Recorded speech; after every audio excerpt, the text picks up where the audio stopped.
হরে কৃষ্ণা। কালকে গোপালের জন্মদিন, তার জন্য আমরা সকলেই প্রস্তুতি নিচ্ছি। আজকে সংযম করছি আমরা। তো ঘিয়ে ভাজা আমরা সাবুদানা, আলু, যে সকল জিনিস ভগবান খেতে ভালো পায় আমরা সেগুলো আজকে খাচ্ছি।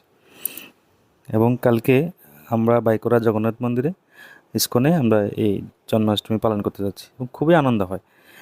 তাই আপনারা সকলে আসবেন এবং আমার এই ব্লগে ফলো রাখলে আপনারা দেখতে পাবেন। আর আমাদের ত্রিপুরা রাজ্যে যে বর্ষায় প্লাবিত হয়েছে যে সকল মানুষরা আজকে খুব কষ্টের মধ্যে আছে, তাদের জন্য ভগবানের নিকট প্রার্থনা করছি, ভগবান যেন তাদের সকলকে সুস্থ করে এবং সচ্ছল জীবনযাপন করতে সাহায্য করে। জয় জগন্নাথ।